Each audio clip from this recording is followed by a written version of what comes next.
Aarti Sethi tweets in our next query. Now, she wants to know what is a CIBIL score. She also wants to know how important it is while availing a home loan. She also wants to know how to improve her credit score. Well, Aarti, I can tell you this, for the bank, it is very, very, very important, and which is why it is essential that you maintain a good credit score. Kartik, we're getting a lot of questions on this. That's right. What is a good credit score? I mean, of course, what is a credit score and what is a good credit score? So a credit score is like a number ranging between 0 and 1,000, which is assessing or which is telling the outside world how credit worthy you are, or how respectable you are, or how valuable you are, or how much you will be sort of committed to any loan that you will take, and whether how loan you worthy. Pay your EMIs on time. Yeah, how loan worthy are you? Are you somebody who's responsible enough to be given my money or an external person's money, as in the bank saying my money?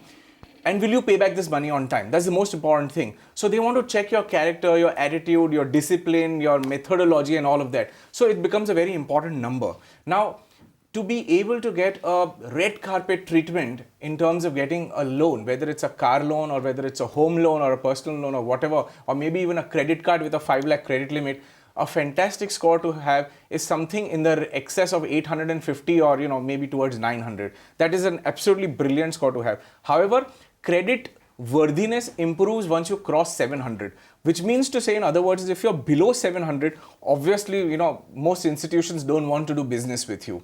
Now, so therefore that, pretty much explains why it is important. Now, how you should make sure that, if it's down, it comes up, and if it's at whatever level it's maintained, pay everything on time, whether it's your EMI, whether it's your credit card bills, any expenditure that you're doing, as long as it's paid on time.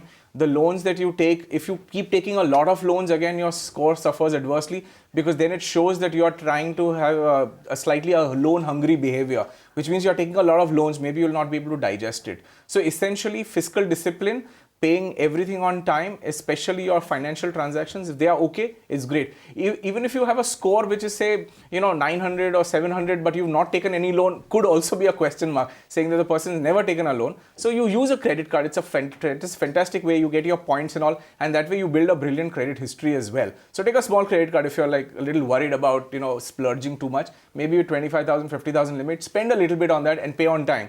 That will build up a brilliant history. I mean, at least it'll be a great starting point. Now, say, my counter question to this, Kartik. Now, say that, sometime when in my young, ignorant adulthood, I have a credit card, I've spent money, I've not paid on time. And this is probably like 10 years in my past. Will that affect my CIBIL score? And if it does, how do I rectify it? The experience says that it's unfortunately yes. So which means even if you did something back 10 years ago, it's really dependent on the person who's sitting at the desk and the rules that his institution has given him to follow or given her to follow. So sometimes they seem to be completely archaic and they seem to be ridiculous. Something that I did 10 years ago, why should it make a difference now? But what is happening is 10 years ago, let's say you were delayed by 60 days. It will show on your record that you were delayed by 60 days. It could have been a genuine mistake. It could have been a mistake that, something so genuine, like you actually went to the bank and deposited the check, but some guy who was to pick up the check made a mistake and he didn't pick up your check on time. And as a result of which you had to suffer. Even genuine things like this.